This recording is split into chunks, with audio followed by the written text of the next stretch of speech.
Oyore nyakora mugi jwang kendo machiegni okinyi makono okinyi majaber ka wantiere kar ka wanona ne chal mar piny Kenya wagota rubine weche mag siasa mag uchumi gi dongruoge mopogore opogore ka wantiere kodi kachiel wabeda ne kod ng'eyo ni ginto gin gik mage ma osebedo kae katimore okinyi ma kawuono nitiere oganda mathoth ahinya mantiere kar ka makoro ipenjo ni kata gipenjo ni piny Kenya ochomo kama chal nade. Kawuono dabedo gi thuolo mar rango chal mar piny Kenya ka odiochieng' manyoro e somo mar ariyo mano mar paro mar chik ma tayo wechego mag gero udi ma nengo gi oyueyo kata affordable housing bill bende koro kata ka nosekadhi kanyo koro e od bura odiochieng' manyoro ka koro chomo Senate tiende nang'o wadabedo kae ka warange kachiel koda kaka siling osebedo ka dhi kod dola wacho ni uchumi mar Kenya ochomo kama chal nade to kindego bende nitiere omenda machielo ma koro ichano juogi iwacho ni nitiere kata April levy ma bende dhi neno ka nengo modhi dhi idho pacho kae warito neno dwe manyien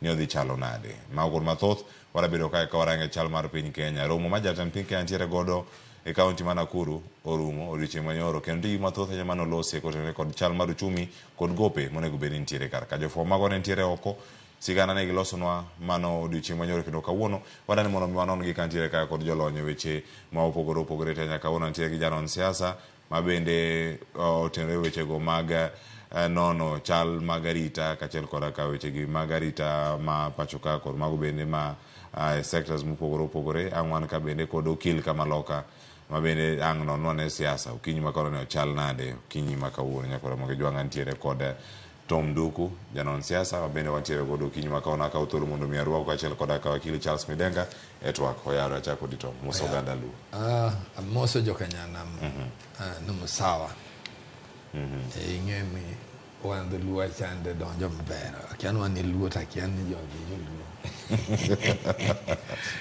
kora moso jokanyanam kendo warwako gi e nonro madhi nyime erokamano ahinya kuom yudo thuolo mar bedo kar ka kod wachiel kachiel ang'e ni ang' wayud thuolo machielo bende wakili Charles Midenga oyawre kendo machiegni mosi oganda erokamano Cleophas oyawre ahinya amoso jikwa Ramogi jwang' noyawre uru machiegni uru e TWAK erokamano ahinya kaka wuono wantie kaka ang'e ni wadachako gi kaka weche osebedo kata ka timore kendo wabedo kanyo ka warango gi achiel kachiel ang' wayud thuolo mar wacho kaka juma osebedo gi kaka sani bende nitiere kar ka to nyakwara Ramogi jwang' mondo mi wachak TWAK ang'e ni ang'a iwinj wach mwachako godo TWAK achiel kachiel to sani wadeno ne ite mokwongo man Joyce bende obiro go nonro mar gazet awinjo japach wenda mantiere godo kar ka mano ite mokwongo gazet mar Daily Nation nitiere jod bura 149 mago mane iwacho ni mane ogoyo Kenya piny koso gin jok mage mantiere kar ka awanegi ane achiel kachiel achak kodi wakili Charles Midenga ite mokwongo ni kinene gazet ma Daily Nation kako ndike kar ka nitie jogo mane onge kata e od bura e kinde mane igoyo ombulu to nyaka sani osekadhi kanyo kowuok e od bura kendo koro chomo Senate. Cleophas en wach miwuoro ahinya nikech affordable housing bill ni ok en bill maber manyalo konyo jo Kenya. Nyoro nasome yudo kare en a very short bill 27 pages to kineno gima sirkal temo timo sirkal ketho chik nikech in terms of affordable housing wan gi katiba to katiba wacho ni nitiere gik miluongo ni distribution of functions between counties to national government nitie gik ma county government onego bed ni timo to gik ma sirkal mamalo onego bed ni timo e weche mag ute sirkal onego bed ni timo gimiluongo ni housing policy gikero gimiluongo ni the legal framework to counties tijgi kineno fourth schedule mar constitution counties emonego bed ni gero ute gin emonego bed ni gichiwo utego sirkal mamalo ok oyienegi mar loso ute koro kineno kata mana pend chik article 43 of the constitution giluongo ni social economic rights katiba wacho ni e weche mag ute sirkal kadwaro miyo ji ute to ging'iyo jok mok nyal those who cannot afford it to gima sirkal timo en ni giketo ni gino ng'ato ka ng'ato nyaka bedgo kinyo kata mana gimiluongo ni qualifications e bill qualification mar achiel moket e bill no ni ka in jahigni 18 kadhi mbele to in gi kipande ok onego bed ni timo kamano ka sirkal ne nigi adieri ni gidwaro konyo jopiny to gima gitimo gikwongo ging'iyo ni to ji adi ma ok nyal. To ging'iyo ni higa 2019 nwatimo gimoro ni census. In terms of demographics, census nyisowa kaka dhano bede ute, jok machamo osara di, to dingo bed ni inyalo konygi nade. Itimo survey. To gima timore affordable housing bill ni ok en weche mag ute. Ma en mana rieko mar kawo osuru ir jopiny. King'iyo section 11 mar that bill, owacho ni pesgi kosechokgi, pesgi ichoko gi Kenya Revenue Authority. Kosechok pesgi, nitiere gimiluongo ni the Affordable Housing Board magiketo e bill kanyo. Board no, composition mar board no nitiere representatives mopogore opogore. Achiel kuom gin the Council of Governors. But seche makoro omenda ma bill no koro dhi tich, to kiyud pesa mora mora manyalo wuok e board no kochomo counties. Koro okete ni kama. Atamalo 30 dhiye gimiluongo ni the National Housing Corporation. Atamalo 30 machielo dhiye gimiluongo ni slum upgrading. Atamalo 30 kendo dhiye Ministry mar Housing. Madong atamalo 90 odong atamalo 10. Atamalo 2 giwacho ni dhi ne board no e weche magitayo weche gi mapile pile gimiluongo ni administrative costs. Atamalo 2 giwacho ni dhi ne KRA manyalo konyo gi administrative costs e weche gi mapile kapile. Mano e kaka chik dwaro. The spirit of the constitution wacho ni e weche mag gedo kesa atamalo 30 midhi e National Housing Corporation no. National Housing Corporation en bad migawo mar sirkal mamalo, ok en mar county. Koro kiwacho ni pesa dhi e National Housing Corporation mondo los ute, to katiba to wacho ni jo county emanego beni loso ute, mano oketho chik. Mabende manyalo bedo ni nyalo duogo ka mondo mi chako ka sirkal mana kaka mano kae mano wache mane koro do ngado. Do duto ngado ni ero. Gin ataro mar chik kata weche mag choko. Kata thuolo mano mi sirkal mondo mi odhi olos chikegi. Nego wacho legal frameworks mondo mi olos mondo kata kuduogo oduoke go koberbere. Ibeno duoke korach mokalo kaka nintiere jelo mokwongo. Kendo kanyo mana bire kwa tieki ni ma ok housing bill mokwongo. Wan gimiluongo ni Housing Act. Cap 117. Housing Act ni nobedo passed gi wakoloni 1953. Igalo fachiel proshogi pradega beach. 71 years later, ma ene mano established the National Housing Corporation. Mandalo go kaka nolose ma chikno pontiere nyaka samo wuok kodene. Ma chikno wacho ni the National Housing Corporation ne kawo pesa to miyo municipalities. Sirkal kane dwaro to ne tiego Housing Act kaka eno, to gigolo aspects moko mag municipality machalo kamano. To koro kabiro wach ni kineno kaka process mi iloso chik gin processes auchiel. Wan gi first reading, wan gi second reading, wan gi committee stage, wan gi reporting stage, to gi third reading, to gi presidential assent. Bill ni okete piyo piyo makata stages go ipenjo ni especially second reading mano tem manyochane. Second reading kae makore ng'iyo gino mang'eni to experts to wacho nango, jopiny to wacho nango, iwinjo. To onge tiende ni jogi otetera gine ng'wech makata in fact do ginene ilo nango od bura. Gin jok masano ulungu mani gin conveyor belt. To onge gima gitimo kabisa manyalo wacho ni koro wan gi meaningful debate ni moni go beni watem. Kamano gima timore od bura ayud pachi Tom Nguku kote record itemo kwongono mano mar gazet mar Daily Nation kanyo bende nitie jo od bura maonge karakacha gigo mane otimore bende od bura ngena wadi sigana no kaka losno kanyo kod jafwambo do Chris Owino kaka ang'wadhi kode achiel kachiel to koka kori jogi jok mogo jo Kenya piny iwacho ni ero kanyo jo od bura 149 mano fail Kenyans. Ingeni maybe ka support gima wakili wacho. Adwa mondo awachi ni ng'eni gini okomi paro maber. Nikech ing'eni kirango oganda koganda gin concept kendo gin gi chia mar. Kidhi piny kaka piny duo Nyanza. Nitie ji mosogero ute ma permanent. Stima ni dala, pi ni dala. I don't know, nigi bende their efforts is being borrowed. Ma first of all, give the way appreciated on what they've done. They are already at home. To taxes ni iboro dwan mondo gichul. And kinango the whole concept is lost. And that's why we are saying, ineno kaka wajumbe gi. And I'm happy wakili wacho gimoro kae ne ofel ne mondo jogi oteri court nikech jogi an wakili gimanyalo nyisi ga jatim nonro. Before you take this matter to court, jogi dwar statement gi duto. Indik ing'eni ne gin kanye and where they were to be negin aware and then this vote was going to take place in parliament. In that angle, wabro nwango how to levy charges on them. Some of them should just pay Kenyans. Okinya bedo is an important thing like this might affect the economy. It's not even about the individual. This thing is going to affect the economy. Nikichingeyo gini nyichadwaro concept ma all disciplines in this country no nego be involved. Especially we have no advice from the economist whether this is a viable project or not. To mage jomo nego be nime wa projection. Kengine mone give me on demand and supply. Okay, the whole thing here, you can't do something without knowing who is going to utilize it. We are not doing this thing as elephant projects.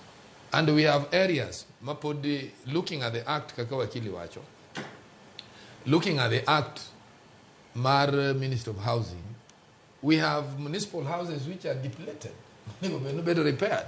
Go to Kaloleni, go to Shaurimoyo, go to Ouko in Kisumu. Those are houses, Minya Logere, Maboyo, Kakagedwaro. What we need to do is to borrow leaf on how China is doing story building, Mamalo. Then we do those houses and we still accommodate. Because at the end of the day, after building them, we still need those who will manage the prospect. So to me, I can still see we have a window on how to bring this thing down. We need just to take the statements from these members of parliament, let us know Kumenye Gintie and reason why they did not participate. Yet this is a matter that was coming in the floor of the House for the second time. Then from there, we'll have levied a charge that we can approach the court with. Pero kamana inya. Angeni kidhi mbele gi lero kaka gigi duto nobedo. Wanya bedo ka wapene jogo mane onge kinde mane go mbulu e od bura. Jod bura ne gintiere kanye. To jod bura mane ntiere mawuok oko kinde mitimo gigi.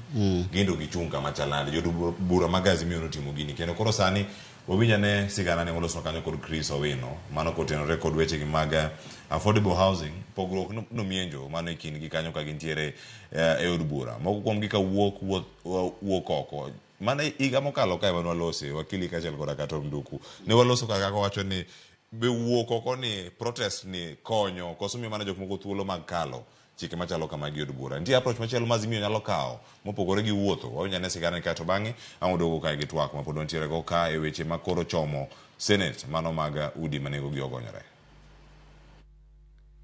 Chung motegno ma jatend piny William Ruto ne jo od bura mag Kenya Kwanza e wi chik mar gero udi ochako nyago lemo bang' jo od bura mag Kenya Kwanza lwaro piny lokruok e wi chik mar gero udi mane ochwal kod riwruok mar Azimio. Okang' makamano omiyo jaleg kweth jo od bura manok Junet Mohamed kwayo jo od bura mag Azimio mondo wuog oko mar od bura kendo dhanjo ne TWAK e wi paro mar chik makamano. I want to urge our members on this side to drop all the amendments because it's not making any improvement in the House, and we allow the Kenya Kwanza people to do the amendments as they wish and pass the bill. Sasa nyinyi mnaambiwa mtoke nje mwendeni nyumbani. Jo od bura mag Azimio ose otend od bura kuom tamo gi golo pachgi e wi paro mar chik mar gero udi. Question ni gini en mar county koso ok en mar county. Mano no kobedo resolved. King'iyo chik ni owacho ni oko concern county. Dhie schedule 4 mar katiba. Schedule 4 mar katiba wacho ni housing en a function mar counties. The national government nigi gimoro miluongo ni policy kende.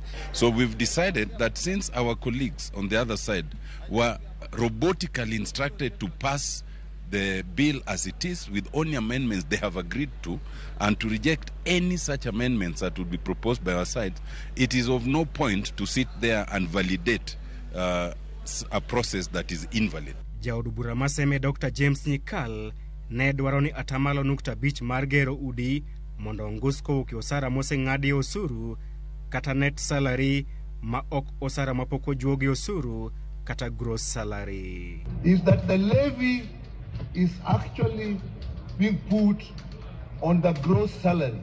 That means the salary as it is before it is touched. And my amendment is proposing that we put it on the net. That means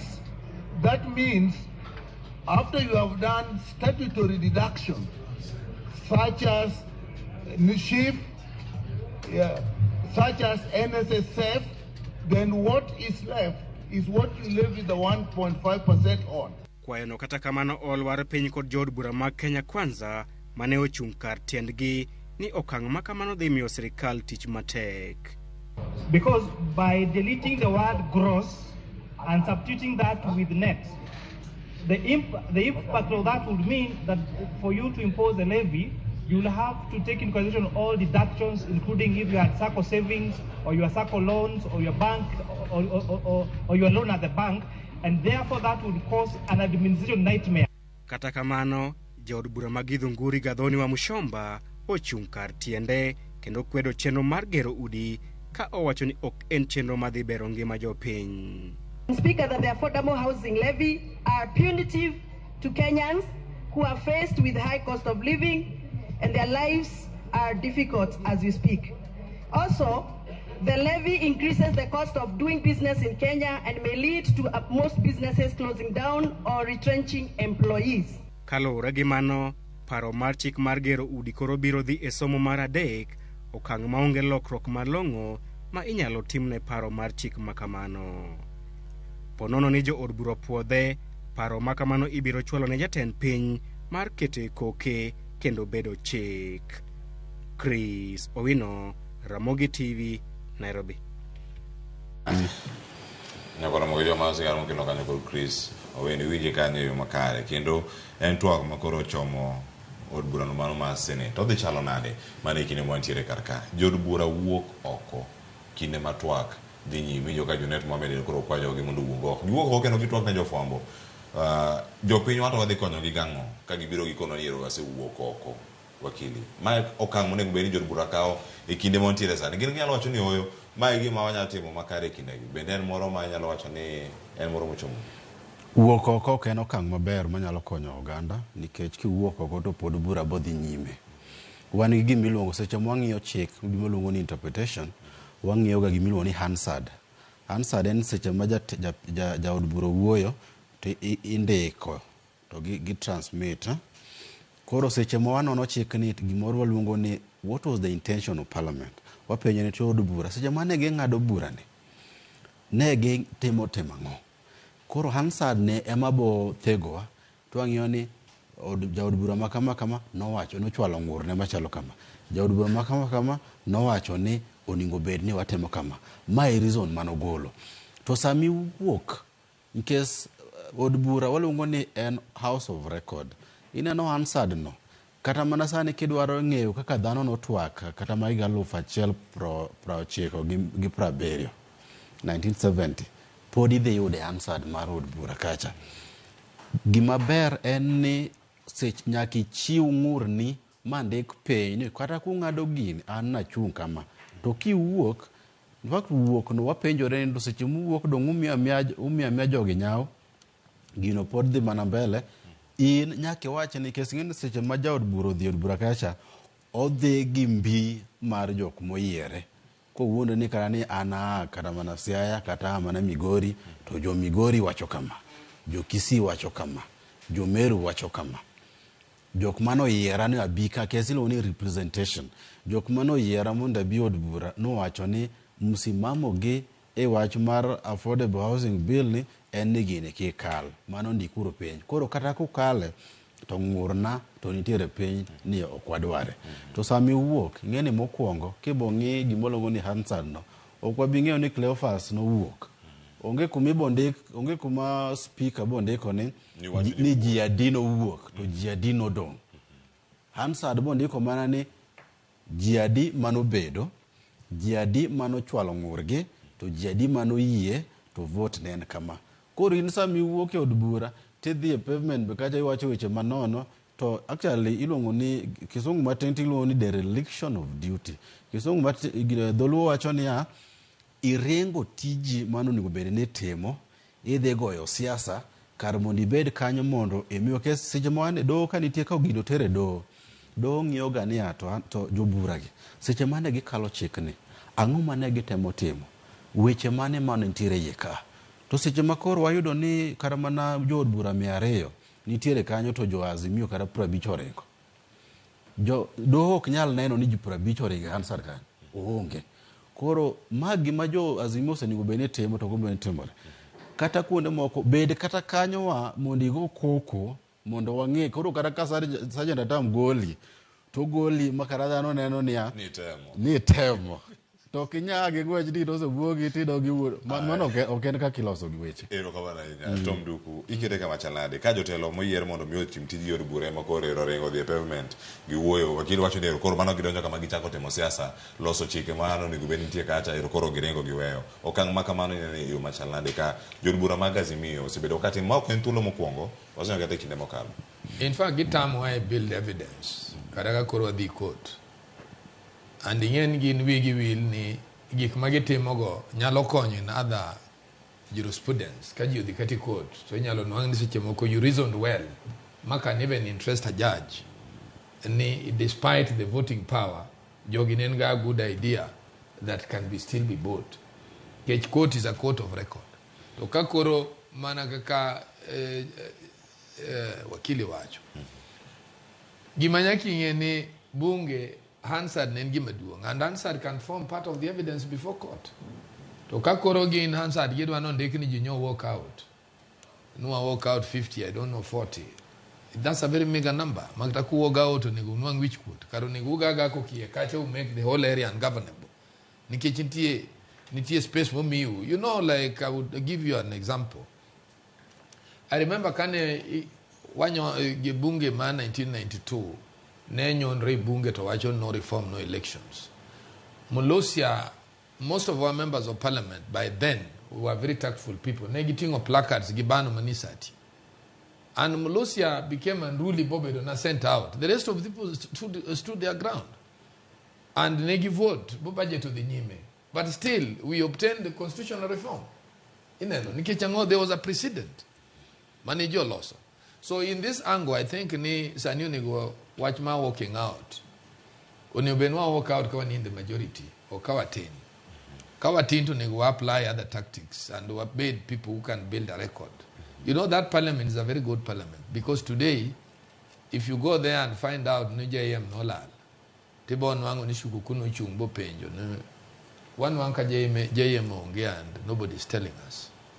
To muyu chung kama muyu wachon there looks to have been the late president wachon nyalo benen Zambia in kude to shukunyon rengan nyaka benu solalo to serone manen in the speaker then to ngat I think there was a member of parliament manedu an issue go substantiate then serone wachon you don't substantiate the obvious those are things in the record we were not born then but what's Ramogi Koro walking out, I don't know whether it is anywhere recorded. No vote. So we must build another tack. I would expect Junet Kaka, the leader of minority, let him marshal his troops in terms of debate than walking out. Walking out ni ukoso bedoka konyoa. Ene najima kelochi amoroni jumathundi uwok. To Kenya bedo thuan at a loss. Thuani bedo na kiwin. Iwinja. Koro waini gejogi. Nikecha I always tell people no. Ramogi, Kibaki and Matiba hardly had 78 members of parliament. But if you look at debates Manialo during that time, things worked out. Emomi inenoka out of the work Manajogoti, Momijika Kitwigi are still being seen in the world as prospective leaders.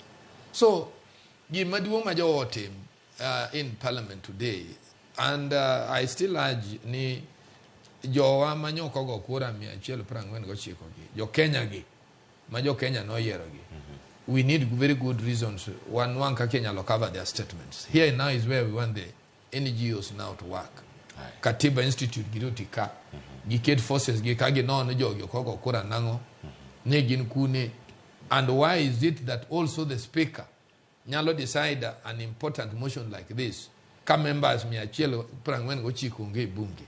You see, it's not a question of Gokora. It's a question of the importance of that bill and the constituents magino the effect. I think ni variations mag the prospect of this motion bende nye speaker korango. You understand? The house bende nyaka beda house of management. Kigi beda the house matimo gik moko for the sake of it. Tero kama na inya, watieko twak mar ute gima nengo gi ogonyore kamo chomo Senate. Wakili, geno mane mantiere kaka kakoro chomo Senate. Pono wanya dok, kama kore chak penj ni Attorney General mapacho kama nego bene sumo paro weche gi mag chike ne jatend piny Kenya reme thuolo machielo koso wadhi neno ka odhi adhiya to chaka tich to do bende pod nyamana podhe kaponi tibura mora mamakni. Well, adieri ma hie ni kane wan gi Senate matiyo maber mang'iyo ratich jopiny. Senate nokoningo bed ni kalo chikni. Ke Senate noningo bed ni rango kaka no wacho ni loso ute en mar jo county. Loso ute ok en mar sirkal mamalo. Koro gima ne ber en ni kan Senate nok nyal kalo gim. To gima ng'eyo ni sirkand Ruto ne parliament oriwo bura to gi Senate gin jok maluongo gi ni conveyor belt. Ok apar ni jo Senate dhi tamore kalo chikni, gidhi kale nikech gin jok ma yudo ni order from above ni jatend piny owacho ni nyaka kal gini ma be dhiro ni gino kale kata mana ndalo ariyo upo mane osekete kalam, osebedo chik. Weche mag Attorney General ma piny kae seche moko nyalo wacho ni Attorney General otamore sumo paro maber, but kata en oseng'ur. Nyocha ni neno kano dhi od bura mawacho ni duol miluongo ni Public Service Commission ni ok miye thuolo iwinjo nikech seche mitimo weche mag bill gi wan gi miluongo ni stakeholder engagement to Attorney General mo hie be moningo bed ni miyo sirkal paro ni gini ober gi katiba kata orach gi katiba. To Kenya ka yudo ni gimora mora mitimo Attorney General ichuno go ni gindo nyaka tim kama. Koro idagi yie tingene gimarach ni office no yani gima luongo ni political appointee. Ma king'ur ne to ngene kiny ne to osegoi mana kalam. Mabe mana achiel kuom gima onego bed ni timo ni Attorney General onego bed actually kineno Office of Director of Public Prosecution to gi kar Attorney General be ni Director of Public Prosecution o enjoy gimiluongo ni security of tenure, but Attorney General ok enjoy. Ma sani be aparo ni mana achiel kuom mistake mano watimo ma ker ka donjo to donjo gi Attorney General mare. Uhuru no biro gi mare, Ruto biro gi mare, machielo be nyalo biro gi mare. Koro bill ni ok en bill mano onego bed ni kalo to ang'e ni gidhi kale nikech gisemako od bura Fwanda ma gima nyalo wuok kanyo manyalo konyo jopiny onge. Kineno machielo ibo yudo ni sirkal ka dwaro konyo jopiny to ng'iyo ni to ji adi man gi ute to ji adi maonge gi ute. Ok inyal nywando ji te ni nyaka jok matiyo, nyaka jok mok ti ni teka ni inja higni 18 kadhi mbele ni to onego bed ni choko osuru. Kineno kata mana bill no, kineno kibulo ni section 2 owacho ni gimiluongo ni affordable housing units to gi income jok ma yuto machalo kama. Onge gima nyiso ni gima wacho ni jok ma yuto gi ni piny onego bed ni yudo kama, jok ma yuto gi ni malo onego bed ni kama. To kok watang' Cleophas sani kineno kata mana Kilimani ka wach moro ni wagedo kumora mora ni wamiyo jopiny ute be onego bed ni sirkal mokwongo ni onego bed ni planning. Kwaseng'iyo planning koko nyalo wacho ni to ere areas monego bed ni wakete ute to gi ok wakete ute. Kok watang' to wadhi bedo gi gimiluongo ni horizontal slum to vertical slum. Kidhi kata mana Kilimani ka ibo yudo ni sani ute gorofa ni nitie ng'at moro nobiro kae gi bed sitters almost 1,000 Kilimani. Mano mana slum Kilimani ka iwinjo. Mano en vertical slum to high horizontal. To mano gima kok watang' to weche migedo kumora mora ni odhinyo to ma gima sirkal timo. Sirkal ponde gimiluongo ni wamanyo tije ne oganda. Tije ok nyal manyo eloso ute gi mok achiel kuom mimanye tije. To kata tije kata kipenjo sirkal niya nyaka nuchak gini gin tije adi muse loso ne jopiny, jadi mose yudo tijego ok ginyal nyisi.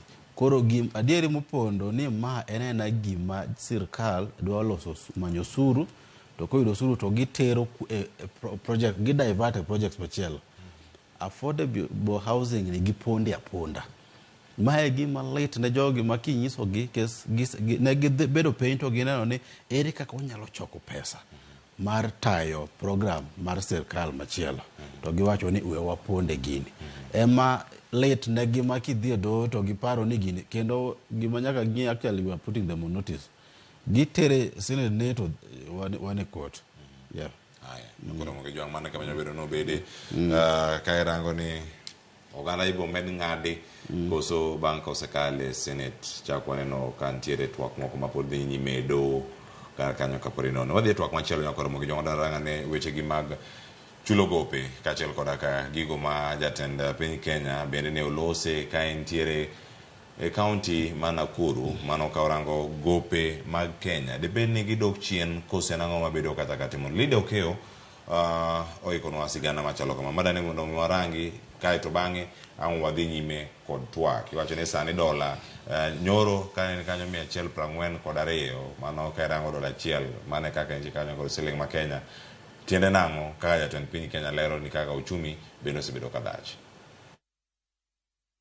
Romono ma osebedo kadhi mbele boma ma Naivasha e kaunti ma Nakuru nochopo e giko odiechieng' ma kawuono. Jatend piny Kenya William Ruto nyiso mor mare ne piny Kenya osegole kwan pinje ma onge kod nyalo mar chulo gope. Gino mowacho ni osebedo wich bar ne piny owacho kuom kinde malach. I can now confidently say Kenya is no longer in the list of the countries that run the risk of debt default. Thanks to the collective effort that has been done by my team at the Treasury and by the whole of government approach that has seen us cut down on many aspects of spending. Ruto wacho ni pinje maoko osebedo kantiere kod togi piny Kenya kotenre kod nyalo mar piny Kenya chulo gope ma engo, ka koro wacho ni piny Kenya ni kama ber ka ipimo gi kinde mokalo, kendo piny owacho dinano ni oduoko piny miluma mar olo mar omenda. Many in the international community were worried about Kenya's position and Kenya's financial ability to manage our situation, including our debt situation. Our economy is on a trajectory that will create more jobs and more wealth, finance investment in goods and services, and usher this nation into the era of inclusive growth. Ruto wacho ni piny Kenya osechulo pek mar gope ahinya to mano mar Eurobond ma osebedo kamero uchumi mathurka. The successful turnaround has pulled Kenya away from the brink of debt distress, put our finances in good working order, and established the necessary conditions to execute the bottom-up economic transformation agenda on a sound footing. Fiscal and general economic management policies and the tightening of our monetary policy by the Central Bank of Kenya, investor confidence has been significantly enhanced, resulting in the appreciation of the Kenya shilling against the US dollar from an average of 162 shillings to an average of 142 shillings at the moment. In turn, this has reduced our overall debt. Osingo biro yore mag pure pachukae. Chenro mowacho ni biro duoko piny kwan mar omenda ma itiyo gode kelo chieme pachukae gi 50% e higni 5 mabiro. Kendo neno ni higni 10 mabiro piny Kenya biro bedo ni ok gol chiemo e pinje maoko. Ruto nyiso yie mare ni jotelo manoyure romono koro ntiere kod ng'eyo e wi chenro ma piny owacho nigo, kendo gibiro riwo lwedo chenro go e od bura ahinya te kinde loso budget manyien. Lydia Okeyo, Ramogi TV, Nairobi. Debe ni adier ni gope ma Kenya odok chien koso oyo koso magi mana weche madhi nyime to mduku iwinjo ka kanyo gin weche mopogore opogore ni dwaro jalony weche mag uchumi kata mag omenda mondo bio ong'enywa gi matindo tindo kaka gin to nalose weche mag dola kaka odok piny kaka gope mag Eurobond. Wach Eurobond ariyo giduto kaka ne Kenya yudo gi chudo chopo to no kanyo ka ero dola utugo kanyo gi siling wano ka siling otemo yudo teko ne kata kamano ok en kamano jo Kenya geto yudo kata winjo ni ochomo dikete pim mane kujo gima jatend piny Kenya wacho ni ero koro gopewa chaka gima dok piny kata yudo thuolo mag chulo ingen okangen president wuoi data mane because I remember ni koken Monday this week tapane in the course of last week dollar nolor bocho 130 to kedo yedho bodo 141 odonjo 140 sani en 141 so kangen president wuoyo from which data because in the market play kanyo nitie problem nikech kara nonego waduog piny mar 120 from what we had achieved to ngeche ni there must have been something manotimore within the international market and watch magope you can see we have no money even in the treasury if you see our collections that's when you see kai Cleophas piny ma what target jak skoma that is not a growing economy nitie joma nyaka enjoy minyalo na romo go at a certain level either at the purchase level or ginjo miromo kata kod nyiewo yath in fact purchase level ok ni ng'ani podi dwa lawo ng'ani be nyaka file returns mago mano piny ok nyal dongo kana housing gine project mokelo ni ok nyal betie nitie ng'at mabenye nyaka yuda pesa ma en romo na kodi duka oro dhi madho konge moro urom kode kanyo odhi raha ne moro uromur kode kanyo you can only meet him in entertainment joints nikech majato koro jo mass taxing nikech majato koro karen ng'ami wene thuolo to bendo dwa no ngima moko mayot but kirango the play mar ni president wacho mano we are doing well in dollar no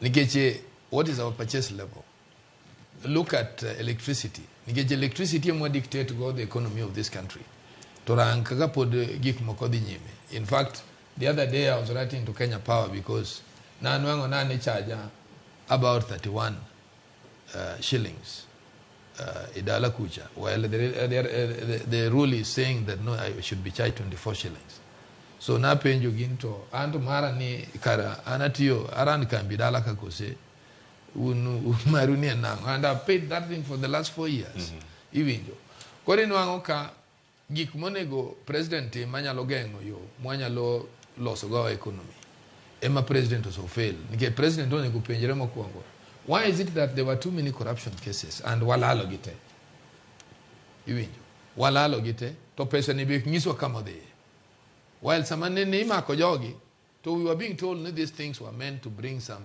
projects like Aroa Dam Guinea they were still to generate power agricultural production ne di nyime ne wadi bedo chiemo ma is affordable just to make us have a market play ma wanyalo bedo wanyalo promote level of cash crops iwinjo kaka tea coffee nige mage munyalo tugo go in the market economy to ka kunyal export you are only importing then I don't know where we want to have the center of equilibrium I kirang ta labor market sani bro nwango ni joma uso chiemo nyeo chiemo kata Charles will tell you from his office nyaka bedin tie mama moro makelonga chiemo e tiende fence kanye madidega iwinja ngeche even these hotels my or expect you the tax gi joma tin sana ma access gi iwinja koringen I don't know ne no bedo ga informed go jomage in his when he is addressing us iwinjo aningen mane machanda president Masani keche he has ignored experts you see by this time round we should be looking at no okay sami wo ni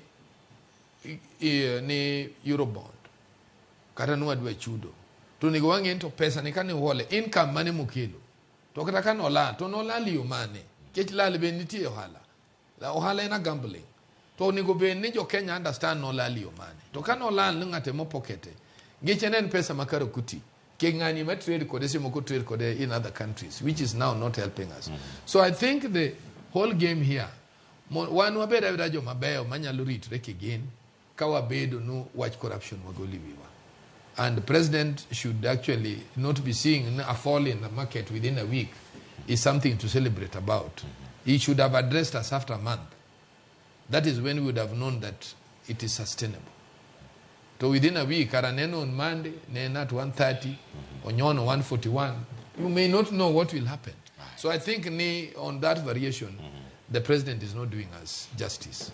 Wakili Charles Midenga, wacho kanyo ni ka odiochieng' manyoro weche mag buyback mag Eurobond gi ne ochopo kare kendo kanyo kaka ne owuok kuom siling 162. Mano kinde machuok bang' Valentines ka juma mokalo. Kanyo ka ineno kano ringo ochopo 139 biro 141 nyoro kane 142. To jatend piny Kenya wacho ni okelo fuong'ruok maduong' ne weche mag chulo gope mantiere nikech mano chiwo yot maromo kanyo bilion 700 e weche mag chulo hola mane gintiere go kacha mathoth ahinya makera ne gine bilion gi wiye mano bilion 1.4 kama intiere kinyo ka jatend piny Kenya loso kendo chiwo ler otwag gi jo Kenya bang' romo kod jotend migepe kod bede mamoko mag sirkal to wacho ni ero piny Kenya ochomo kama kare mana thuolo mar juma achiel mano kirango nyoro juma achiel arene dola ni chak timore kamano kod siling mapacho. Yada mana wacho weche ariyo mokwongo ni Eurobond en ang'o to mar ariyo ni gima ne jatend piny Kenya otimono odhi bedo machalo nade e uchumi marwa. Mokwongo ni Eurobond gima ne otimono jatend piny Kenya ochoro mana midhieth jo Kenya ne oganda mabiro. Luongo ni postpone mana problem. Gimomiyo wacho kamano Eurobond mano urubedo kakao ne gin waluongo ni gin gima cheap, gin gik ma nengo gi oyueyo. To jatend piny Kenya okawo Eurobond ma beche ni malo. Ok inyal kawo gima beche ni malo tichulo gi gima beche ni piny. Iwinjo. Seche motimo kama maturity mar Eurobond masane okawo ni en sirkal mabiro madhi winjo pekne. Ngine Ruto seche koro en onge kaka jatend piny mar Kenya. Tene ochwalo mana midhiero no ne jatend ker madhi biro. Mar ariyo jopiny osebedo ka penjo ni to Eurobond en ang'o, wawacho ni Eurobond. Koro we wan ng'inja matin kama. Seche ma sirkal da timo hola, onyalo timo hola kuonde ariyo. Onyalo timo hola e Kenya kata oko. Seche motimo hola e Kenya, onyalo dhi e bengi kata wan gimiluongo ni infrastructure bonds ma ng'ata nyalo dhi. Tiende ni miyo sirkal pesa to bang' ndalo moko nitiere interest mimiyi to ewi pesa mane miyo sirkal to timo no tijene. Koro wach mar Eurobond en ni koro sirkal owuok e piny mar Kenya to dhi gimoluongo ni international market. Iwinje mo ipenji to interest rate coupons and gik machalo kamano. Koro mane gimoni osebedo ka timore but gima hie wawe kata weche mag dola ni odhi kanyi.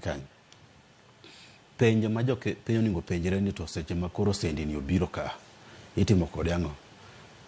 Eurobond mano kawo higa 2013 nyaka kawuono ji kia ni to notim kod ang'o. Kata mana Auditor General penjo osewacho ni onge records. Actually penjo ni to ang'o miyo sirkal chulo gima kata records onge go. Onge kada gima inyalo ne nikech en pesa malich kabisa. En pesa ma koket ka to kada uno kunya neno kumunyalo bede Royal Media Services kai. Mane gima owuoye because ichiwe billions of dollars. To gima adir ma ting en ni pesa ni kose kayo to donjo fuka. Actually okio mtata anyalo kuote ne wacho ni Eurobond tuka no kawo to nobedo diverted to offshore accounts. Mano wacho kendo nitiere record ni pesa ni atamalo 60 nodhi oko. Atamalo 40 emano biro. Atamalo 40 kano biro to gima notim kode onge. Eurobond kokaw kaka mokaw ni nyalo loso expressway mineno cha kata mana 4 e major cities. Gima oningo beno wang'iyo kiweri gi weche mani kia dolo dhi piny kado dhi malo ni to ang'o ma sirkal dhi timo gi gini. Iwinjo. Koro oningo beno keto sirkal tesre ma kuma ginyono to wanyono, kuma ginyono to wanyono. Kes kani penjo Ruto no wacho ni gimomiyo be pesa ne onge county ni nwachulo. Mano ok en adieri nikech mato gigoro Eurobond to gitero kacha to osuru michudo migolo titero ne county government pesa go gitero kuni. Ya koro mano minego bed ni watem. So seche miwacho ni kia Eurobond obiro to dola odhi piny. Penjire aneni to East African community kaka wantiere ni ma nyaka gi Uganda to gi Tanzania Be Kenya shillings perform or improve against the countries? Oko gede. Podwa dong mana sterling achiel en poden ma siling 27 Uganda. Sterling achiel poden ma siling 17 Tanzania. Kata Euro no biro, kata no ko biro. Gibo wacho ni kia na wan gi miluongo ni artificial kia ngo Kenya shillings go chal kamano. Moga just scapegoats. Winjo. So Kal onego bed ni kimongo bed ni gitimo ni gitimo ne jopiny. Kata kineno gima gitimo Naivasha. Bura maduong' ma ng'at ma tiyo ne sirkal onego bed go en bura en owuon. Iluongo ni interrogating personal conscience. Okinyal wuok ni tiyo gi pesa jogi ko wuok ka gidhi Naivasha. Ogene kara Naivasha. Helicopter pile ka pile 3 days. To mok retreat mokwongo. Nitiere retreat mane Mudavadi otimo Fairmont Nanyuki. Ya, mano ne January. Kendo ma gidhi to mama na higa mar 2 mar pa. To gisebedo gi retreats 2 e higa. Gidhi bedo gi retreats adi kwa gik 2027. Ting'eni pesa di matiyo e retreat achiel. Iwinjo. Gima wadwaro is very simple. Mibadhi nitie kata onge to nitimo nang'o. Iwinjo. Education sector wa CBC is not working. Watim na. Ma gik modwaro. But gik moko waluongo ni charade. Inyalo wuok ka ni dhi Naivasha kinyi godhiambo tiduogo gi helicopter te igoyo fuel gi osuru ja piny. Tiwacho ni onge gima solve. Kuduogo to kwelo manu chako cha. Emo chako dhi goro mbele. Koro ere gima konyo. Haya. Penjo maduong' mantie kar ka weche mag kwelo kaachiel koda ka tiyo gi nying jatend piny Kenya e yo makare kose yo marach. Jatend piny Kenya ong'ule odiochieng' manyoro. Winjo kanyo koloso wacho ni ng'ato kik bi apisi ka wacho ni en watna. Ni en owadwa, en nyaminwa. Kata itim nade. Okono jotend migepe gi jotend sirkal ma nitie kata niero. Gona uru simu. Kadipo ni gima chala kama nyabedo ni onge. Romo ma jatend piny Kenya nobedo godo kinde mokalo gi jotend migepe ne oloso. Kendo nowacho kanyo ni moko ang'e tich magitimo moloyo gi e migepe magintiere. Nyoro kano loso kono gi ni ka pono ni in gi kiawa e tich monego itim, kaw thuolo mondo mi igo simu, orna WhatsApp kata tim ang'o mondo mi alerni kata ikon ng'ama tiyo kodi e apis machiegni mondo gino chope yo makare. Jatend piny Kenya nyalo kono jotend migepe gi kata ka gintiere cabinet meeting margi. Orito nyaka koro nyaka romo maka machopi koka gino chopi koko chop kare makoro lere kamane elela. Debe ni oseyudo gimoro kata osewinjo gimoro ma wakia ponono mana mapiyo wiye kanyo kata bang' ka oyweyo ka waduogo ang'wa mula kendo mana mapiyo mana kapok dhi yweyo. Ing'e ni seche moko Cleophas ipenja penjo ma you have the answer because president should just assess his own health. Korgi ma ncha koko ng'enye moloye and he must know ni one ing'e ni sani waol go politics mag president because the president actually ene mano yiero jogi ma jogi ne nyaka be nokalo through a lot of scrutiny. Koneno ka ng'ato ok tim maber, there is no need of telling us in public. He needs to actually either sack him or ranga mechanism nikech want to address one ke magi gen jogi en mong'e kama okie kodi. Nobody knew this, most of these people. So ingene president ena ngamoero go gi siasa. And I think this is something makoro ne go werego. Let him work if he wants to work. Okonyali yiero joma bendo dimini mbele ji all the time. Nikech gimotimo gano generally is not helping this country. In fact, omiyo jogo ji chayo moloyo. You understand? So to me, I think that is not good management. Ada ni maki kanyo kama dogo wa medno ne matutu ko wacho kata weche mag mibadhi mantiere sirkal idiel kod yeyo machal nade wako yeyo masanya koda mag jongote mayoro bendo duogo kama ndo som ka wadhi nyime kikidhi mabor.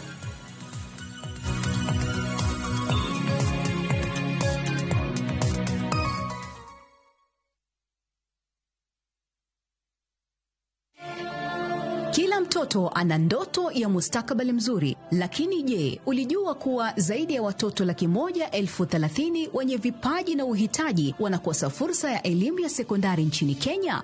Baraza la Makanisa la Kenya, NCCK na Saidika wameungana kwa jitihada za kubadilisha hali hii.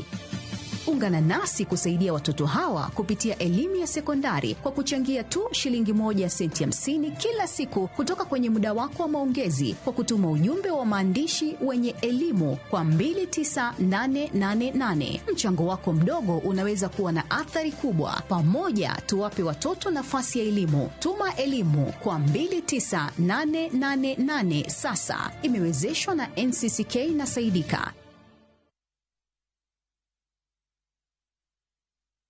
Royal Mabati Super Brand Factory. Dukani mar nyiepo achiel kende manengo gore piny, kendo rang'iny mamalo mag mwandu goyo witado yudore duto. Yud offers ma wan godo sani. Chula tamalo 40, iyud mwandu molos sano, iywe mos ka irito mondo wakelni nono maonge chudo nyaka e dhot. Limbado ma Kisumu, Manjit House, apaya ma Accra Street, momanyore kod Paul Mboya Road. Gochnwa e 0722 638 883.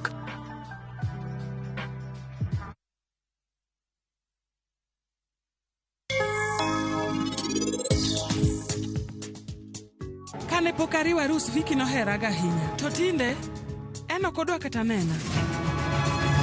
Mana kaka in bende in gi ngimani sani, e kaka an bende antie gi ngimana. In gaditi, kamane kaka an bende an gi sarabji. Gi nyithinda, bende ma inyalo bedo richo mar jonyuolni. Antie gi ranyisi malong'o ahinya ka ni ng'ani ok en Vikram Diwan, en Manav. En Manav. E ang'eyo. Gimoro kendo?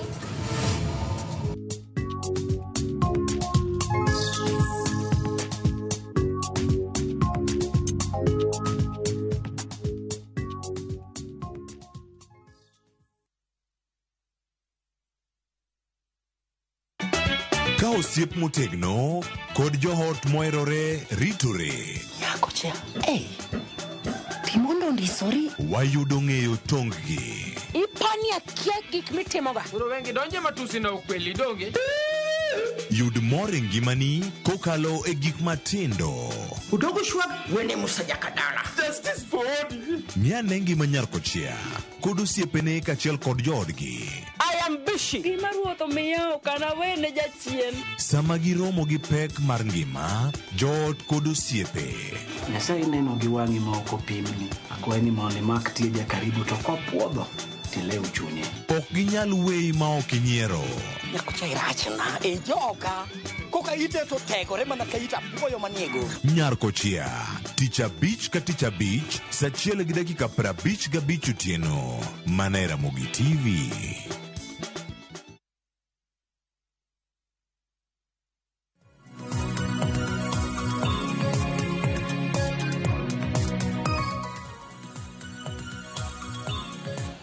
Machiegni ako Ramogi Jwang' en mor mara bende ni pod ikete kar kae chenro mar piny twak mokwongo mano madhigo nyime e chenro ni okinyi ma kawuono ka warango chal mar piny Kenya to pod warango weche gi magope kaachiel koda ka mibadhi mantiere sectors mopogore opogore e sirkal. Jatend piny Kenya ne oloso kendo gigo mane owacho kanyo kowacho ni ero ka nitiere ng'ata ng'ata mabiro iri kanyo ka wacho ni en watna oyo an kadwari tabogochoni abogo simbi in gi simba penja gochna ni ng'ani ubiro wacho ni ka en owadwa bende ing'eye. Aya gima thoth mosebedo kanyo pono ni mae gima osebedo ka timore e sirkal koso oyo magi achiel kuom rode ma jatend piny Kenya temo dino e weche gi mag mibadhi. Wacho ni ero ola timero mana kawo IMF ero nochiwo moko ka higa ne chakre moko ntiere kaka ni ero ola gi kawo gidhi kanyo nowacho ni gilal mana yore mag mibadhi e apise mopogore opogore kuonde miketo gi ero. Moko bende nobiro pacho ka kata ka nok en tendo William Ruto gibiro tero kamotie kod gi kia ji ok oneno rode mantie kaka ichako din gi. Jatend piny Kenya okawo okang' makare mar siemo gi kinde mokalo osewach ni name and shame jomoko onge wich kuot kata shame to onge kama onyalo tere wiye en mana kama nitiere wakil. Ok en gima kare okang' ma jatend piny Kenya otimo nikech wan gima iluongo ni independent institutions commissions ma nigi ngufu kata teko monego bed ni timo e idara mopogore opogore. Gima wadwaro mabe onge Kenya to gi Afrika kae en gima ni system, okay? Structured way of governance. Onego bed ni kata intie kata ionge to piny dhi mbele, kata in e odi kata intie kata ionge dhano chiemo dhano rwakore gimoro dhi mbele. Ok nya bedo ni in eming'i ni kionge to gimoro amora stop. Ni gimoro amora nyaka wachwal ire. Koro mano ok en kaka onego bed ni timo nikech king'iyo kata mana duol matiyo gi weche mag mibadhi waluongo ni EACC, Ethics and Anti-Corruption Commission. Mae duol monego bed ni kedo gi mibadhi. Gima hinyowa en ni seche duto giketo mbi ahinya e weche mag mako dhano. Seche mirito ma ng'ato okawo pesa omenda kaso koko nidhi market itere do tipenjori ni to sendi chande to wabogole ir nyeja karang'o. Achiel kuom gima EACC onego bed ni timo en kes mano nitiere chik margi en ni prevention of crime, en ni onego bed ni gigeng'o kapok gino otimore. Onego bed gimiluongo ni culture mar whistle blowing. Onego bed ni ka untiere e duol moro tineno ka gimoro dhi nyime ti imiyo jogo teko mar ng'ur ma onge ng'at ma nigi to ni kong'ur tidhi go e kalam. To gima timore ni EACC rito kata mana higni kata mana bich. Seche ma koro biro higni abich tiyudo komenda oseter gima luongo kata mana ni offshore. Koro mago gima ok nyal konyo. Mar ariyo, seche ma oketo ng'ato kuma ok owinjore, iluongo ni waonge gima iluongo ni meritocracy. Wadwaro gima iluongo ni merit based society. Achiel kuom mibadhi mwabedogo ok en kata mana omenda. Achiel kuom mibadhi mwabedogo ni nyocha sirkal nogolo gima iluongo ni audit to wacho ni nitiere ghost, mokwongo ni wan gi ghost workers. Mar ariyo wan gi jok matiyo kacha to gin gotese moko puodhi. Iwinjo? Seche ma ka otas moko puodhi tadhi tayudo godo tich tatiyo mayudo nyaka pension na kase dhi retirement. Ng'at mano onego bed ni yudo tijni ing'ena tamo tich kae. Mano mokwongo. Mar ariyo, seche moko atiyo kanyo to aonge gi lony ma kanyo dwaro. Iwinjo? Koro iluongo ni onge gima timo na sirkal. Koro mibadhi en kuonde mopogore. Then mar adek, dhano ing'eni we mana ni mibadhi en sendi molal. Kata mana gima waluongo ni culture mar pinywa Kenya ka. Iwinjo? Wachalo joma nade, wan jok moluoro chik. Iwinjo? Seche ma waluoro chik ni police kik makwa, koso waluoro chik ni mane gima onego bed timo. Madam mana mi very basic examples. Nitie culture ma nitiere sirkal ni jasirkal kata ka ginyo kata mana ni in ndara. To ni ng'ama nigi GK plate ok nyal rito traffic jam. En odhi kata onge emergency kata en gi emergency. Iwinjo? Mago culture monego bed ni wang'iyo ni to wan kaka jo Kenya behaviors wachalo nade. Iwinjo? Koro seche ma mibadhi en gima en collective responsibility. Ok en sirkal kende. Ija piny owuon kumidake. Iwinjo? Uhusiano mari gi ng'ama odak jo bathi chalo nade. Be in ng'ama nyalo neno gimoro katimore tiling katiwacho to in ng'ama inyalo chut dhoge bor tiling thi gik machalo kamano. Sirkal be onego bed ni en emo ochiwo good example. Nikech kuma wuon dala timo marach kata nyithindo bebo timo marach. Kuma wuon dala chiwo ranyisi maber to nyithindo bebo chiwo ranyisi maber. Iwinjo? Koro weche moko ni kia goch na uru ni kia otimago mago gik mosekalo. Actually kiyudo kata mana penje ma gimoro amora ni ine mingi. You are the center of attraction. Ni kapok ifuolo to dhano ling thi. Mane gima nohinyowa kata mana sani ni kapok jatend piny owacho ni omak ng'ane ni gimibadhi gavana ma ng'ane ni tok nyal maki. Yet wan gi gik maluongo ni duol mar independent commissions ma ok onego bed ni gikawo order from any person. Gima hinyowa e katiba ni ma asebedo kawacho ni katiba wan godo maber, very elaborate, nyalo konyowa, but waonge gi tim. Wanyisi ni kidhie kata gima luongo ni Westminster practice, kidhie United Kingdom, gionge gi written constitution. Gina gi gik miluongo ni usages, traditions, mabedo passed from one generation to another. Katabu nitiere chon the House of Lords, sani wan gi Supreme Court, chiwo interpretation. Wacho ni Prime Minister oko advise Queen kata sani King maber. Onego bed ni timo kama. To ginyal dhie ni article what of the constitution kaka wawacheni. But they are very consistent. Ndiko gimoro piny to onge tim ok bi konyowa. Nyaka wa interrogate conscience wa to ang'e ni katiba marwa ni en marwa. Wadwa tiyo kode koso beda document on paper ma wadwa timo gima wadwaro. Iwinjo? Nitiere kandi mano mana achiel, nitiere pinje mang'eny ma katiba unwritten constitution but gin jok ma gima gitimo en gima ni kare. Ero kama na inya angeni ntiere mathoth anya monego beni walose tada ni watigi thuolo modong kani mondo koro warange twak machielo moda mulo sani kotere kod ngima jo Kenya mano kama gintiere wachoba ne report mar NADCO nyakwara Ramogi jwang kinde koro chopo paro medo nyuolore we report mar NADCO katinende twak makoro bende koro ichwalo e od bura mano kotenre kanyo kod riwruog joma mine ma jo od bura iluongo kanyo ni KEWOPA mano the Kenya Women Parliamentarian Association kama entiere kanyo gimbe gichiwo pacho kotere kod report ni mar NADCO mano e nyim Senate kachel kod ka senators mamoko bende ogolo paro ma opogore tok report makama wada tude ane gi weche mamoko mapotimore e paw siasa ma opogore pacho ka ukinyi makawuono kantiere gi wenda kamoro migime aparo to mokwongo my report ma Walter Nyambaga noloso odiochieng' manyoro. Twak ewi report mar NADCO ketelo mar ariyo od bura mar Senate. Twak ma jo od bura ma mine onyonre ni ngang' e ka lipodno ok nyal nywando kwan mag chwech ahinya mag joma mine to mit ka ging'anji ne lipodno. Women of Kenya went and gave views around the 2/3 gender rule. For them to have come to the conclusion that they will not address this issue and put it aside is an insult to the women of Kenya. Speaker, the report is very clear on the matters gender.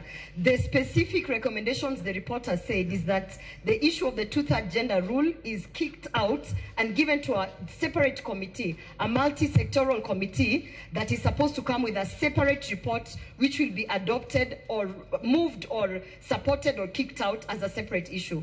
And that is what needs to remain clear as we are talking on the matter of gender. Remembering that when the president was campaigning, he even promised women that it would be 50%.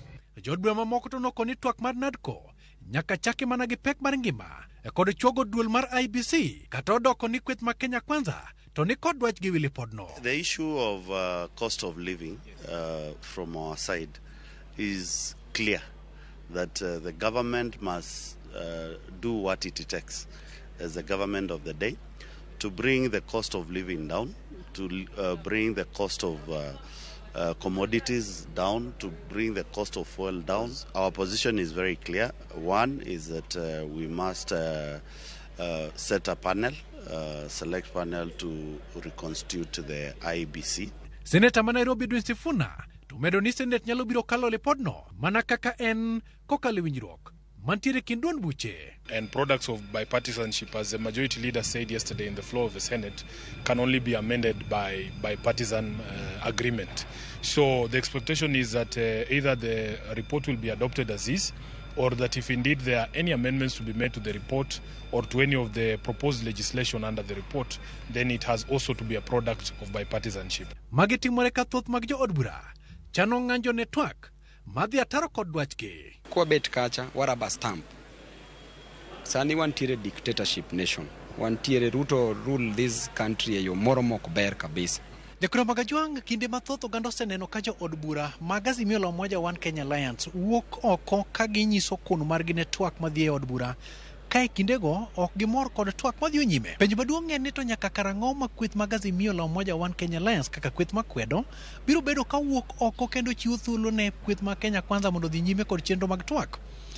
Bende nitiere orakenge kachiel kod rang'iny minyal keti mag kuno twak kendo bende thiro chenro mag od bura. E piny mar South Africa, kweth maketo serikal tesre bedo ewi kokgi, chung, gikeko kendo gi okoko ma Nguku kata mana speaker tayo chenro mag twak gin okenge mage ma kweth maketo serikal tesre biro keto mar chopo dwaro mag jopiny manoyierogi. Walter Nyambaga, Ramogi TV. Lere mar Nairobi. Iwinjo penjo ma Nyambaga oketo kanyo ka otieko. Gin kaponi ochopo twak makoro idhi rang migepege duto mana kama entiere kar kanyo ka irango report ni mar NADCO. Report mar NADCO ang'e gino manokele nen ng'anyo mar tipo manentiere pacho ka higa mokalo. Kendo aneno kanyo ka kweth mar William Ruto kod Raila Odinga nobiro kanyachiel. Ma report ni nondiki mochwale. To gima onge ka en winjruok e duoko piny pek mar ngima. Majo Kenya Kwanza oramone ka wane mwadhi rango kaka onego bedni iduoke piny. Mae kind gik mathoth mosebedo ka timre ne twak mar NADCO ni chakre. Wang'i mosebedo ka oluore. Biro mar jatend piny machon mano ma Nigeria pacho kae mondo mi one ni ka kwe nyalo bedo koso oyo gik mathoth otenore kode kanyo akia kaka inyalo tude koda lemo ma Raila Odinga koro geto mano mar dhi bedo jakom mano mar AUC acha kodi ing'eni koso onge gi tudruok kanyo bedo yeni mar wacho kanye mang'eni luore nikech kanye mang'eni luore nikech aneno ka gini koro ji nene ka gima dhi gore piny but kadwa comment wach ma AU ing'eni I like the way you have practiced nikech ing'eni josiasa ma Kenya nyoso weyo gimonego gitim ing'eni gima naparo monego wakonygo Kenya koro ing'eni sama we AU to Korean about Kenya it is no longer an individual party wadwaga golo wodwa mondo dhi oger osum paro manyalo gero Kenya beyond this country and also to build Africa in a different way to mani an opportunity manyocho with the other countries in the west kagibiro ni chance en maro majo East Africa politicians mathuru osolo ke kagir siasa minyano akanga to the function ma very relevant to wuok muoch gigima okonego wachi beleji instead mondo gitigo power magingo nikech I remember kaka na ngama notiyo James Orengo nene wang'iyo gu family ma Walter Sizulu ne wan go siepen Rwanda ne wan go siepen Uganda I think ne magi gik monego be no explore mondo wanwang support ma jakom nyalo yudo as opposed to the wuoyo gi in public mar relevant we have nothing it's just about entertaining ing'ese mokwan maketha girwa wegi kaka juluo kekirangre gini koro nyo chopo kama goro politics moro maonge tiende I think ni jakom has what it takes and warang to office no all the benefit wa manade I Africa gimone go warange ni ere ka kwa the convince kaka president machon ma Tanzania he must know no kanene koko ki Kenya kaini manencha man mayu manobiro kabo anyone mo negotiate kodwa ka presidency one wa believe in maro buja komodok ne piny boyie boka prime minister en bende nyako chiu that gesture now that is thinking nena candidate to Jakombe is a candidate koro wen Jakom mondo bed AU mondo team TJ ma maybe now will bring Kenya back in another way gini is not a question mar tribe majuluo kata ODM as a party en mar Kenya and Africa and East Africa as a whole my chance maju East and Central koro gimone gwarang players madwaga wuki pinja mamoko gi how are we going to deal with them in a more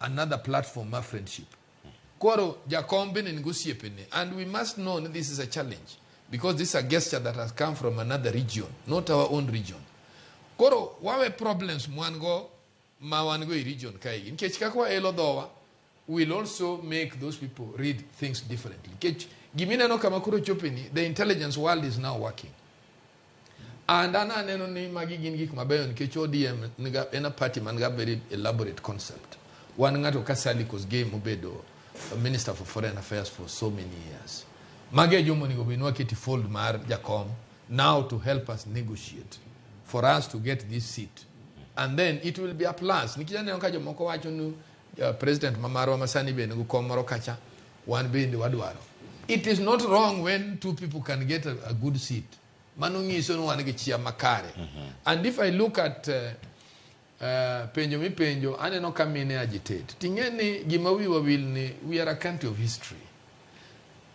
mine we give will ni they didn't have IDs President Moyo temo bugi bero IDs Beijing Moyo terogi and they got their rights to gik modongi duto atemo karachiel kain piny it is one exam kain ango it is everything but kocho pakora kado gidwa consideration to Kenya so move we cannot get these things at once this is one thing manyako winjire even though framers mag the constitution seche moko bedo ga overreactive wairo please ji kwa wadwa ido gimoro to kwa waga realities ingentie communities moko mamine no wuoi bunge gi they cannot talk in their community to bunge kato giboyo no saidi to kamagi ai monego convince joka temo ko nyalo wuoye nikech belief ma joka ngo kuom cultural values ma jalonyo wadwa wacho podi kodonjo bujo moko baye na good way you understand koro gima duong eno nego wang'e ang'o miyo mine gidhi e competition to giyomb iwinja nikech be gidhi ga dwaro kura ting'en kwa dwa decide gimoro katiba nowacho katiba nyalo wacho but voting power tamore and ultimately will tell you the general rule mar kura en mar chopo chik en kura. And if you see the leadership mapping through that parliament has also negotiated. Magi wacho ni kopo ni ok wayudo mine moromo to kara nominations koro nyaka wami mine maber. So this one I think ni gin gik madwaro harmony. To wach mar kamedo wach mar goyo no economy.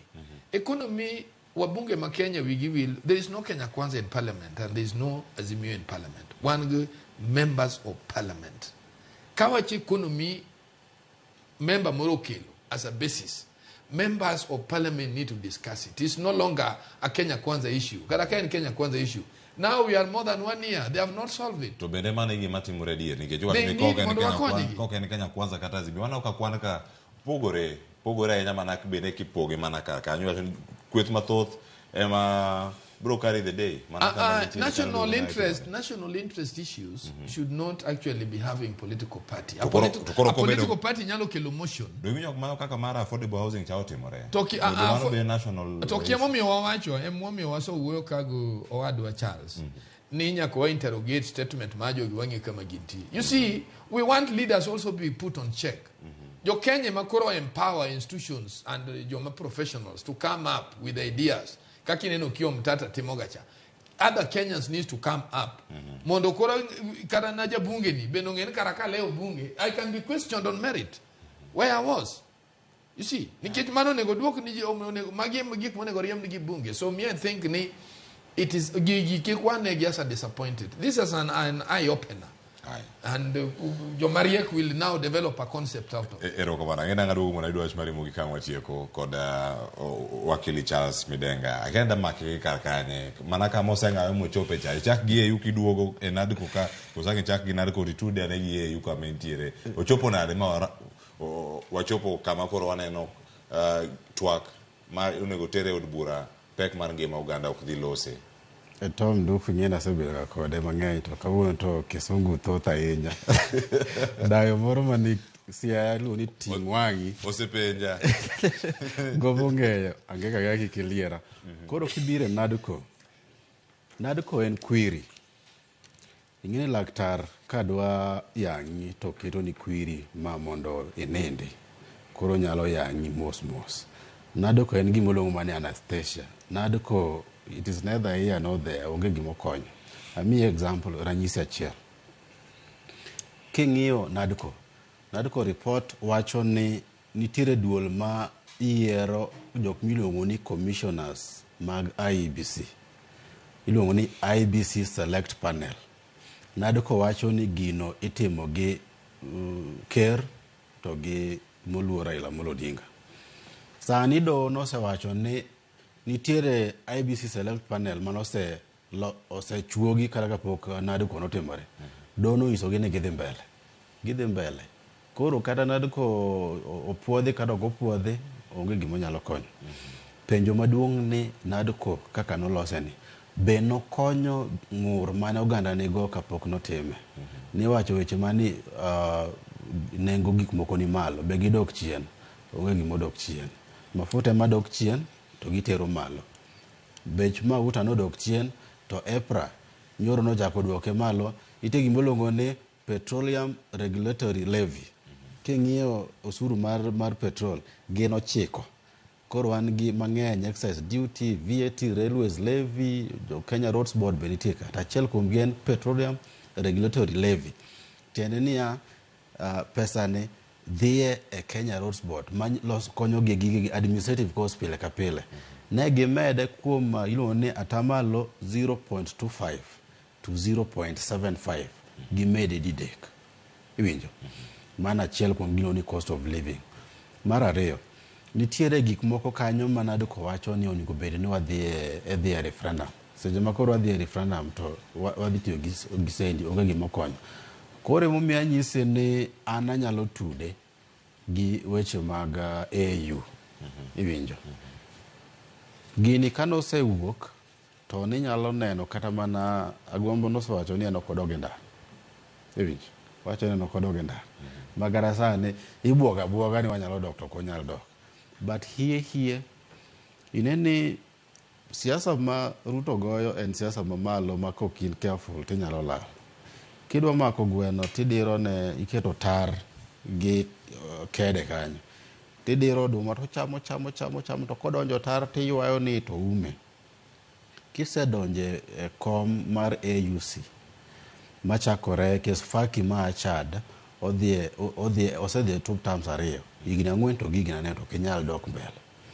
Rumo February mabiro 2025.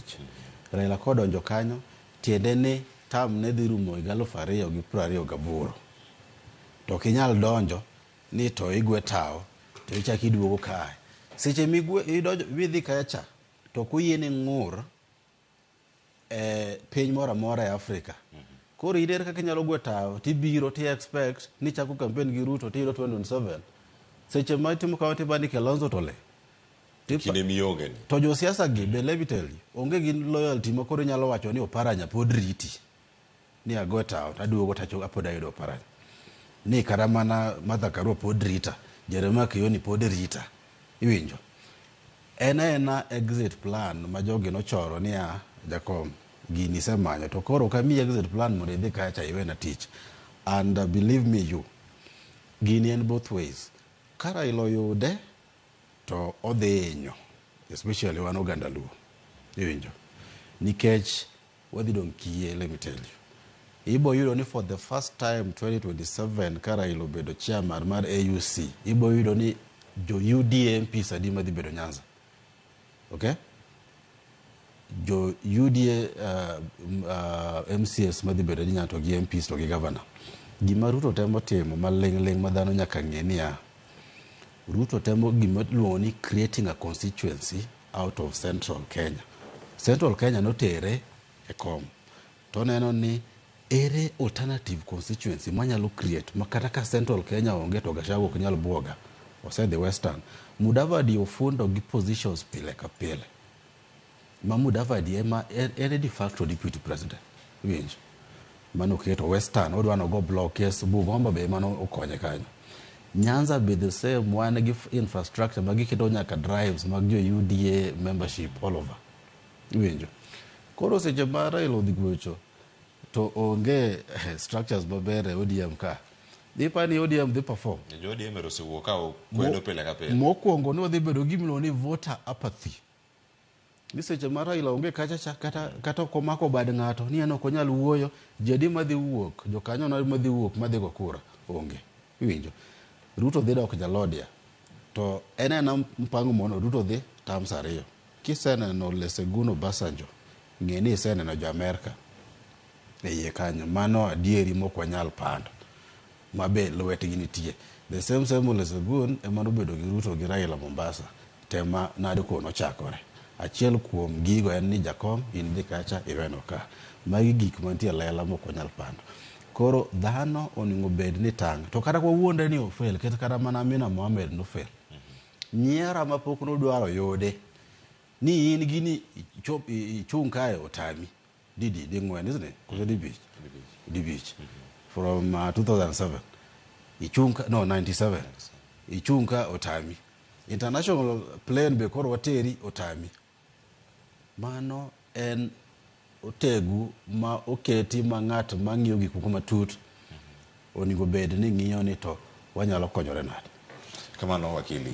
Mana kama iwego kar kanyo. Checho wach mari mugi koro ka orange wagen winya we pau siasa kata weche gi ma bontiere winjo kanyo ng'ur bende nitiere ka wuok e doho. Winjo kanyo gima Martha Koome bende lero kaka to nie doho ma pacho ka ochung' kar kende independent ka onge jogo madonjore kode. Winjo kanyo romo mane nitie kanyo kod Joel Buche ma opogore. Wach mari mugi nyalo bedo mane ka warango kinde mabiro ka koro wadonjo kiny chieng' tich abich gi weekend kaka pau siasa bende osebedo katero pacho ka. Wach mogik. Erokamano king'iyo bad sirkal gin adek achiel kuom gin do wan gi od bura do to executive to bido ni do kuma nyalo luongo ni sober arm mar government ma piny moro amora ma dhi mbele to nyaka wang'e ni wakonyore. Gimomo nyiso jopiny ni onge gima osekethore, pod wabodhi mana nyime kata weche mag affordable housing ma gima wabo make sure ni onge chieng' ma gini bodhi nyime. Ma wawacho ni ka in japiny moro amora moseng'adi to gini wabo choko statistics to wang'e ni wanyalo recover ginade as a debt kuom sirikal. Erokamano ahinya. To Nguku wach mari mogik watieko. In fact, wakili mosiep na ing'eni waromo kata kode e court kucha wagwere kabisa. Gima duong' ma nanyalo wacho e wach ma timore ni. Obendo miyo warning. But ing'eni the major company is something that wadwa nwatimi en nonro matut ahinya. Kendo oganda we ywak nikech oganda ni podi nyalo bet piny buwuo. But the jakom EU to en gima ber mondo wanwang' chia ma woko kwa biro dala. And wabro neno samwa soido gimoro kik waluoro ofis mwade yudo. Nikech nwaparo ni piny kabro bedo marach. Ka wan oganda ma organized will just come up. Wan ing'eni gima rach kodo no onge asiri. Kendo wan ga chai moko ma onge tiendgi. Wachari ga wewegi. Wan ing'eni ma ng'ato nyalo yanya jatelo for no good reason. To oganda kata kipimo, adwa mi example. 1992 Matiba was very powerful. Kibaki no ling. Kibaki ko bedo powerful, Uhuru no ling. Uhuru kanyo bedo powerful. Everybody was quiet. Mane gimo ni gwa copy. And I believe ni gima Charles wacho mosiepe ni wadhi bedo marach. Kawa no ganda man guluor. To kata ka jakom odhi woko. To pod wabro bedo da kwa luor eket wabro gerre. Ta na paro no koma jakom dwa dhi yudo ni a much bigger thing. Kikwarange on a negative position. Warange gi chian ma en gima nyien madhi biro nwa to wan kaka East Africa kata Africa. Yo mane madwa konyo jakom gu brain mondo koro wanyis yo moro no luwo nyalo gerre in a different way kendo luwo kara nyalo konyo piny komigi an opportunity in a different way. Mane mana nyalo kwayo. Erokamano ahinya. Agone ka to Nguku kuom twak kod okinyi ma kawuono kidwa thuolo mar biro e studio. Okinyi ma kano kaachiel koda ka wakili Charles Midenga. Watime uru kendo odiochieng' machielo ka warango chal mar piny Kenya. Nyakoro mogi jwang'in ma yudo thuolo mar oro ote wagone erokamano. Ote mar Ruth Nyathi Ochieng' mana wacho ka ni ma kenjwa ni tek. Nitiere jok ma kawo loan gero godo utegi. Polo bende moma osingonwa udi. Piny ka bende sirikal chunowa gi udi. Donge jopiny hinyore. Wacho ni dichul loan kose idhi golo osuru mar udi. Oneno aka entiere umoja. Christopher Pondo bende oroto kacho kanyo ni ka entiere managunda mano mar Masasi Aligega. Wacho Ruto chuno ji chuno jo od bura mondo mi okal chik mar affordable housing to mano ok en gima ber kata matin nikech tax wananchi ema chulo. Koka mano Rwaknwa Sheneza e TWAK. Sheneza geno oseruaki e TWAK. Odhiambo Joseph Kombo bende ntiere karaka wacho ni rwako kendo mor gi welo duto mantie chenro. Owacho ni wach mar gero udi ber ahinya kendo an amor godo. Erokamano Odhiambo Joseph Kombo kuom ote mari. Nataye chenro kiny ma kawuono TWAK machal mar piny Kenya. Nyinga Cleophas Oluoch Jakisumo kanyo kwar mokeno nyaka sango mabiro en chenro mar pogore kod nyaoda Sharon Ong'ao kae to bang'e warang'ane arita makare sikunde e chenro mar mbako romo oriti masani.